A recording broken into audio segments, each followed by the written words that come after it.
Hello, and welcome to Socially Holistic Podcast. Socially Holistic helps coaches and holistic entrepreneurs and women in heart-centered businesses make sense of social media so they can build their own online network and get more clients. As a heart-centered business owner, you do amazing work. Holly's mission in life is to help you help more people. Help us help more women in business with a 5-star review of this podcast. Please leave one today over at iTunes. The more women who find out about this podcast, the more heart-centered businesses will be successful. Thank you. Hello and welcome to the Socially Holistic Podcast, episode 68. This is your host, Holly Wharton, and I'm here with today's special guest, Sandy Sidhu, from Sandy Sidhu Media. Sandy is a digital strategist and idea igniter who helps entrepreneurs break down technology into simple concepts, learn the need to know of marketing and the web, all the while helping them create community and connection with their customers. Sandy also has a weekly podcast, The Business Ignite Show, where she interviews entrepreneurs who share actionable business insights. Welcome, Sandy. Thank you so much for having me, Holly. I'm so excited to have you here today. So why don't you tell us a little bit about your background and your business journey? How did you get to where you are today with what you're doing? Sure. So my background is actually in technology. I studied software engineering and actually worked in the industry for about 10 years. I started where everyone generally starts as a programmer.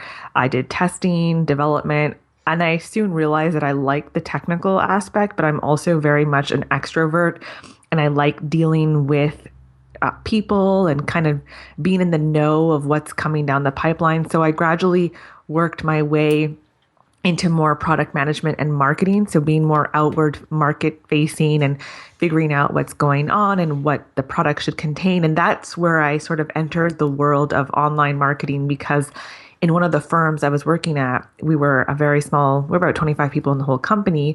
And in about 2008, 2009, we had to kind of change our strategy because we were in telecom and, the world was coming to an end again.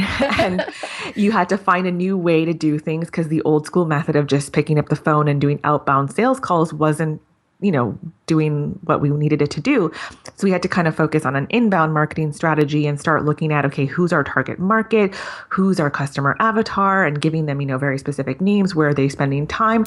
And that was about the same time that social media became sort of starting to be used in the business world. So less of like people using it and more about how companies can start using it, even though today, fast forward to 2014, there's still companies who aren't on board. Mm-hmm. But I'd like to think that as a tech company, we are pretty much early adopters. And that's generally what you see in tech companies. They hear about these things first. They make these tools for themselves. Mm-hmm. So that's kind of where I went down the online marketing rabbit hole and learned about, how to use Facebook and Twitter and everything. And then in 2011, the economy sort of still hadn't picked up and things just didn't go so well. And I ended up finding myself self-employed. And that's when I decided to pursue my interests and really take this to the next level and start working more with small business owners and entrepreneurs, because I was noticing, when you start telling your friends what you're working on in your day job, they're just like, oh, I have no idea what that is. And some of them were business owners. And I started to sort of tell people why it was important. And then next thing you know, people were like, oh, can you teach me how to do that? And that kind of brings me where I am today, where I help entrepreneurs figure out which platforms they should be using, how to really make an impact online, and of course, connect with their community and make sales and grow their business. Excellent, excellent. I love that stuff too, of course. So what do you find is one of the biggest challenges as far as helping entrepreneurs learn how to use social media?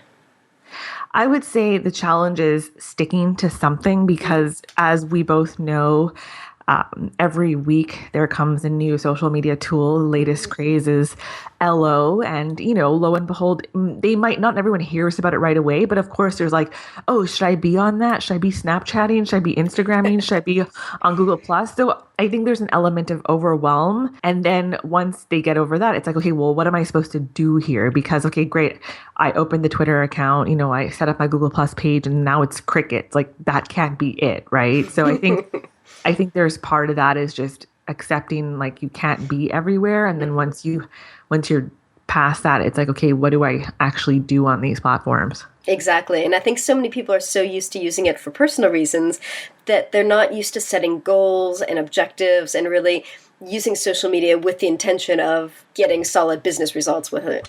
Absolutely. And connecting it to other aspects of marketing, because I don't think you can just do social media and that's it. And you're going to have all these leads and people signing up for your strategy sessions. It really has to integrate with everything else you're doing. I totally agree. And of course, in business, one of the best things, or one of the most important things to do, is to grow your mailing list, because that's your way of getting in touch with your ideal clients and staying in touch with them. And as you say on your website, webinars are one of the best ways to grow your list. And I totally agree with you on that. Absolutely. So why do you believe, just to let our listeners know, why do you believe that webinars are one of the best ways to grow your list? Because I think most people are so used to, you create, a little PDF thing and you give it away for free so that people sign up to your mailing list. Why is it that webinars are so much more powerful than just downloading a thing? So the PDF, it still works by all means. And I think everybody should have some kind of giveaway, whether that's, I've seen everything from a community that you can join by opting in, PDFs, like you mentioned, e-courses, monthly group strategy calls. So it really depends on what you want to give away and what works best for your sort of sales funnel. But that's kind of sort of trickle marketing. Like unless you're driving specific traffic through, let's say, a Facebook campaign to that PDF, it's not going to generate you a whole bunch of leads in one day or in 1 week, but it's going to be more over time, right? Whereas like a webinar or an online event is something very specific. It's going to happen on a certain day of the week, and you're basically focusing all your efforts on promoting that particular thing, whether that's through social media or through your existing email list. And people are always looking for information, and here you're presenting it in a very digestible format, whether it's 30 to 45 minutes or an hour, depending on how long you want to go. So I've seen from my own personal experience and other entrepreneurs that I've worked with that by, channeling all your marketing efforts to one event sort of thing, you get to build your list much more quickly than you would if you were to just rely solely on the occasional, blogging and social media and like outward things like that. All those are important and they all work together, but I think that you have to every now and then do something that's a little bit bigger and focus your marketing efforts on that. Excellent. I love that. And I love how with webinars, it's not just this thing that people read. They really get to hear your voice. They get to know you a little bit better. They get to feel your energy. And I feel like it's such a good way to show people who you are and what you're like. Absolutely. And I say that when I do my webinars on webinars, which is pretty meta, but, and it's building the know, like, trust, because when you send out newsletters or blog posts, it's very one directional. So yes, people can reply back, but it's not the same as having them show up live and, engaging. I use chat roll at the bottom of my webinars. So when I say bottom, I mean on the page where people show up to watch it or listen. And, they can talk to each other and they can interact with me. So it's, you're building community amongst the people who are showing up, and then they're also getting to engage with you. And it's not just, they can ask anything. Obviously, hopefully it's related to the webinar, but it depends on how you do it. Like I see people who don't necessarily have something structured, but they'll do like a Q&A session. So it can be about anything, but I think it just gives like you said, your audience to hear from you in a different way and really get to know you. Yeah, I agree. I've been doing webinars for about 2 years now, and I absolutely love them. But I have been using GoToWebinar, which is kind of one of the standard options, but it's also quite an investment because it's about, I don't know what it is in dollars, but it's probably about $100 a month. Yeah, I think that sounds about right. I like you started using GoToWebinar in my professional days when I was first started doing webinars. I think it was like 2008, 2009. And that's like really the corporate solution is like using something like GoToWebinar, and it's, it's robust and you get support and training, but it seems to be sometimes a little bit out of reach for entrepreneurs because you're like, well, I'm spending $100. Am I going to use this all the time? Right? Am I going to get any return on it? Exactly.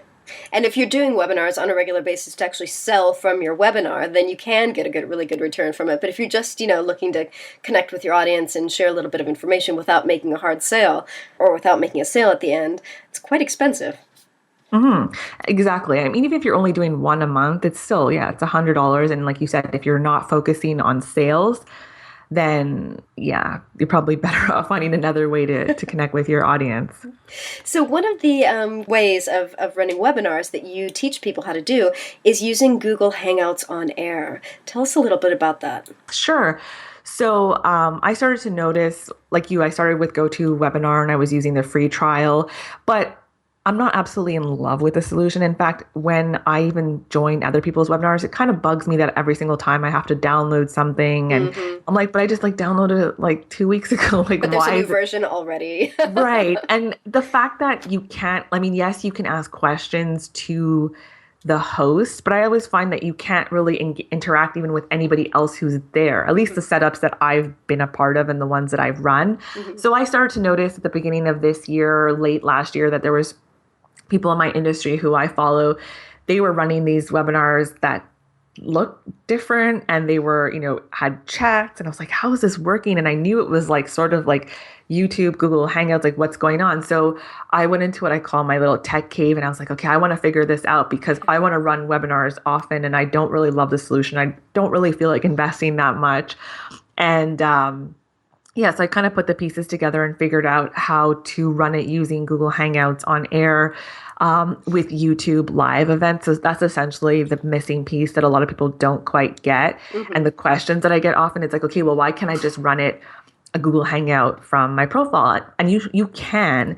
The only thing is that then people have to kind of join Google Plus, which ends up being a barrier, and it ends up being published on your profile page and your YouTube page. And if you're looking to really build your list, then it's much easier to kind of still create the standard opt-in and have people get all that information after. Now, I've heard people say, well, if you just publish the content, people can eventually find you. But if you really want to sort of mimic the GoToWebinar process, then you're better off using something like YouTube live events, which still uses Hangouts, but it lets you create a unlisted event in advance. So let's say I'm doing it next week. I can go and create that beforehand, get the, embed the YouTube video on my, what I call my watch page, and then build out the whole opt-in and registration, then have people go to a specific page to watch, or watch if I'm using slides or just listen the day of the webinar. So it's a couple of more steps, but from what I've seen, people like the fact that they can make it informal and, use just their camera and talk to their community and have a chat at the bottom using something like Chatroll or Chatwing or Chat and Go. Or they can do, what I tend to do is I usually make slides and I just use screen share.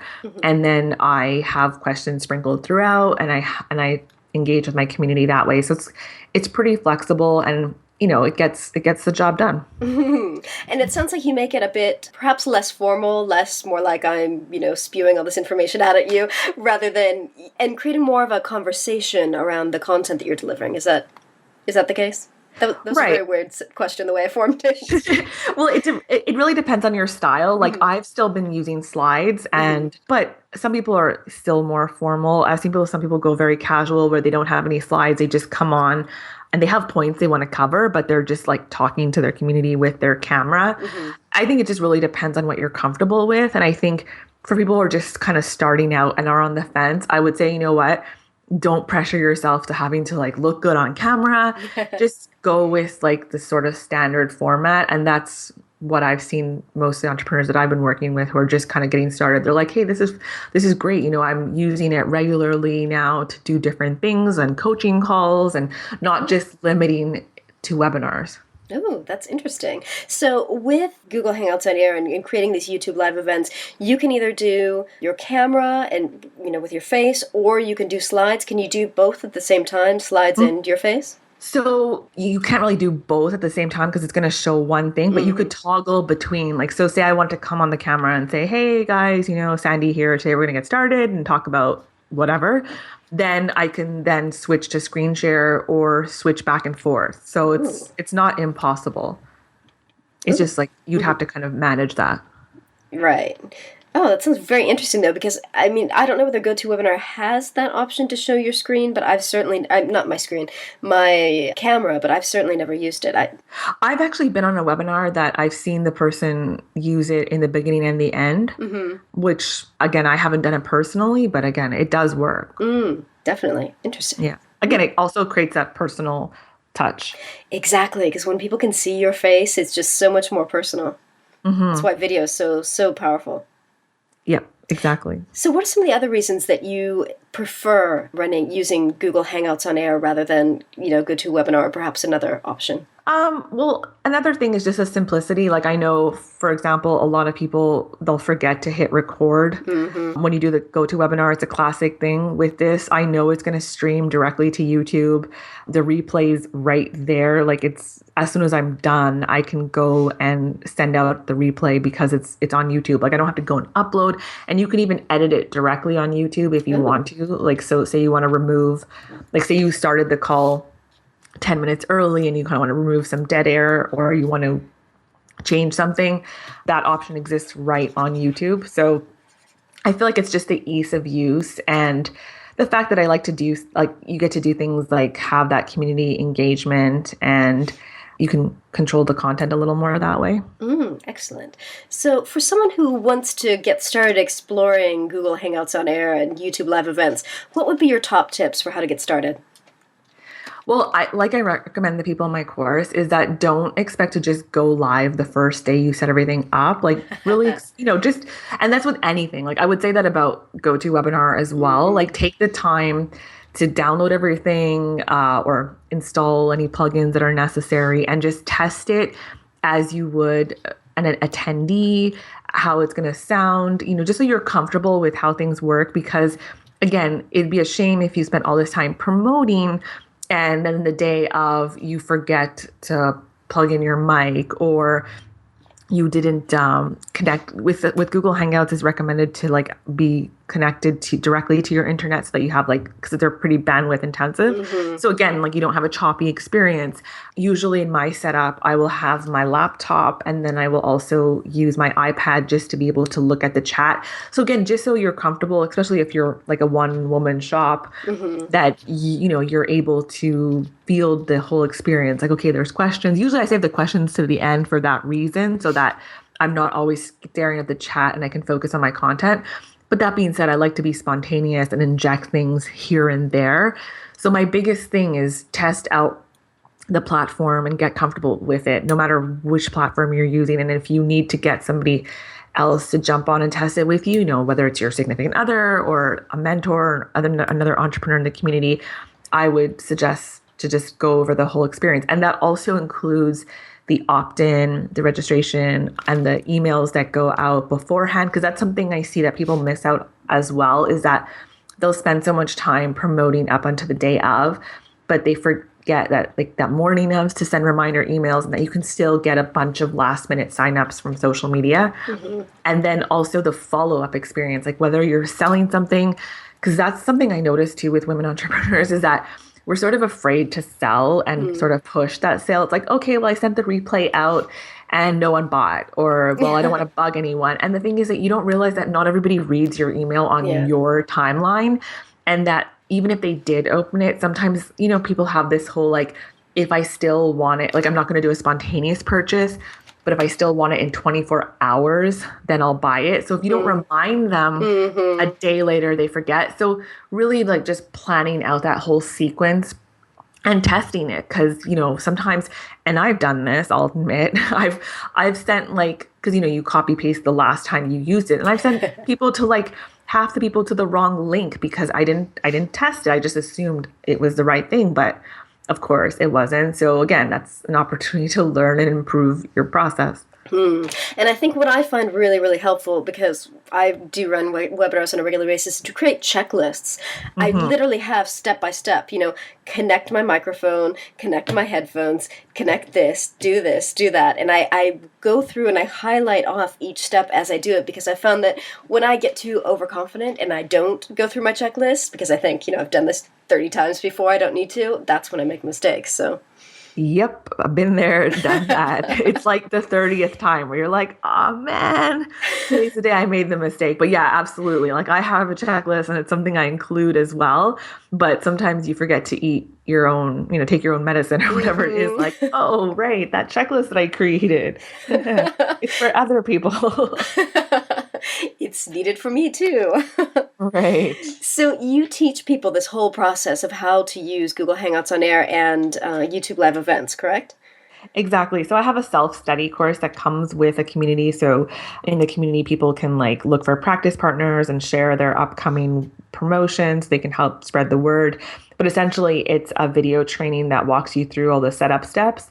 And then I noticed that some people kind of wanted a little bit more. So I started offering a more one-on-one service where it's like we'll actually brainstorm your webinar topic and kind of plan out your whole, like your specific webinar promotion and kind of go through those steps. Whereas the self-study is more like just kind of going more through the techie aspects.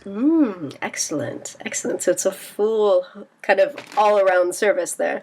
Exactly. Excellent. Now, what would you recommend for someone who, say, has maybe gotten used to GoToWebinar and they don't consider themselves to be very techy?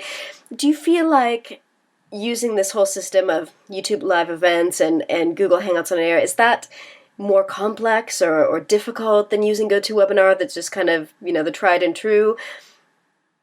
I wouldn't say it's very much more difficult. Like I think, and again, I'm not one to sort of push the technology. Like I think you should go with whatever you're comfortable with. Mm-hmm. The biggest thing the hurdle that I'm kind of trying to face and help people overcome is actually doing the webinar. Mm-hmm. Like I don't really, yes, I have that specific thing that I'm teaching people, but even in my one-on-one, I offer them access that's included. Like you could get the training videos, but if you already have tried any meeting or meeting burner or GoToWebinar, and those are the ones you're comfortable with, or even if you haven't done many of them, that's fine. Like I'm not, even though I'm like a techie and I love technology, I'm more about like, hey, let's just do this. And like the technology is sort of secondary. Excellent. Now, have you heard of Webinar Jam? Because I know that sits on Google Hangouts on Air. It uses Hangouts on Air. How are you familiar with that? I am, and I get that question asked often, like, oh, is what you're selling Webinar Jam? And I'm like, no, not really. It's just Google Hangouts. They just added a wrapper around it. I've heard mixed things. Like, to be honest, when I see people promoting it, and I see it often like in Facebook sponsored posts, what I don't like is that they're driving all the traffic to Webinar Jam. Like you see that, I don't know if they've changed that, but you'll see that as like the URL. Mm-hmm. I like the fact that I can drive people and embed it directly on my own website. It's just more of like a branding thing. Mm-hmm. And I'm not too fond of what I've seen of their landing pages and sort of what, like where you're sending people. Again, that could be just the version that I'd seen people using. But otherwise, it's just a wrapper around Google Hangouts. And they probably just, like everything that I'm getting you to sort of set up on your own, they probably have sort of made that a little bit easier. That being said, I know people have asked about it and they're like, oh, I need to take advantage of the sale. It's ending now. But it's been ending now for like a year. That just kind of throws me off a little. So to be honest, I never needed to buy it and try it because I figured out how to do it on my own. That being said, there's people who swear by it and think it's amazing. But at the end, it is just a Google Hangout. Yeah, exactly. Well, good. I'm glad you've clarified that because I think, there's a huge buzz about it. I don't know, there was I don't know when it was, at least 6 or 9 months ago. Everyone seemed to be talking about it. And of course, that was that never-ending sale that was about to end. And that I think got a lot of people to sign up for it just because they felt like, the price is going to go up soon.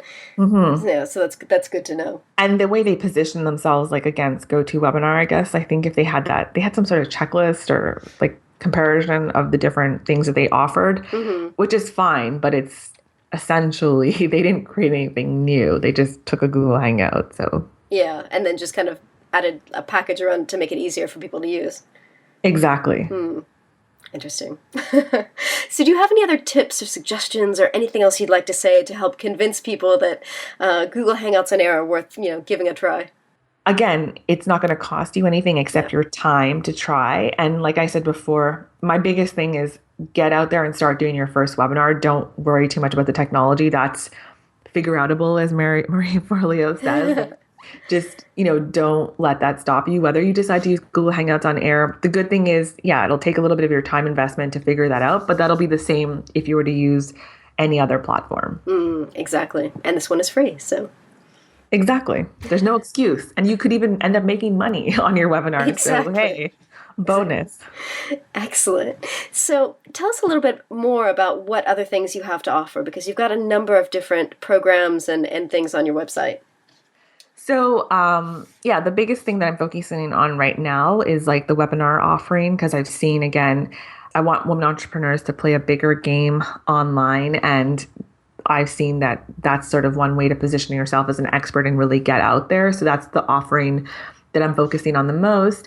And I am planning on launching sort of a mastermind, but I'm positioning it more as an accelerator in the sense I've seen a lot of people like, oh yeah, I want to eventually create my ebook or I'm going to do my webinar, but they kind of end up just spinning their wheels. So this is sort of like an 8-week group mastermind / let's get it done. And we'll kind of start with a one-on-one coaching call with myself just to kind of figure out your idea and map out the next steps. And then we meet as with mini masterminds and your accelerate partners, and we'll kind of work through those 8 weeks to getting that idea from idea to actually done. So that's actually not launched yet, but I can send you a link to the page so that people can, if they're interested, when it comes out, they can sign up. Excellent. And I'll put that in the show notes. That way people can sign up. Perfect. Fabulous. So, Sandy, do you have any women business mentors? Or are there any women in business who inspire you? Absolutely. So when I first started out online, I was doing kind of what everybody does is like look everywhere and sort of just like, this is overwhelming and where do I go? And coming back to the mastermind concept, I had been following, and I'm sure you know her, Natalie Sisson, way before she was a suitcase entrepreneur. She was a different brand when I stumbled upon her. And I had, at the same time, a couple of months later, I started reading Napoleon Hill's How to Think and Grow Rich. And I remember when I got to the mastermind part, I was like, totally like, what is this mastermind thing? Like, it sounds so important. Clearly, people are part of these online, because you would see like people promoting certain people and these just little groups. And so because I was all comfortable with the whole online marketing piece, like setting up websites and email marketing, but I felt like there was something missing because I wasn't connected to any sort of community.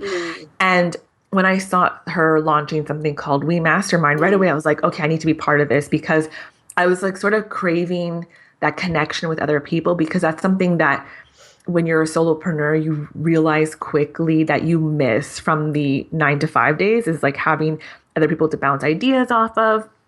So it was like really sort of game changing for me being part of that program, because from there I met like joint venture partners, and then I just it just opened up the whole world of like Facebook groups and really connecting with entrepreneurs all over the world. So I definitely say she's one of my mentors.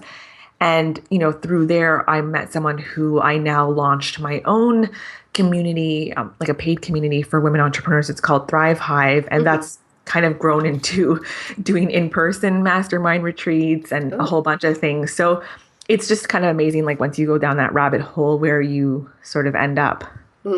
Definitely. Yeah, and I think that's one of the most important to me aspects of social media, is because it helps me connect with people all over the world and get to know people. Other women in business. Exactly, because we connected, I don't even remember now. We were in a Facebook group together, or someone introduced us? I think it was Amanda Cook. Right. Exactly. And her and I met I met her through a mastermind. So yeah, the dots always connect backwards. Exactly. Fabulous. So Sandy, where can people find you online so they can check you out? Sure. So the best place to start would be on my website, sandysidhumedia.com. And from there, you can connect with me pretty much everywhere, except I'm not on Snapchat just yet. But you can find me on Google Plus as Sandy Sidhu, on Twitter as Sandy Sidhu. My Facebook page is Sandy Sidhu Media. So drop me a line wherever you are, and I'd love to connect with you. Excellent. Thank you so much for joining with us today. Thanks so much for having me. Thank you. And thank you for listening. And remember to visit sociallyholistic.com/SHP68 for the show notes on this episode. Thank you.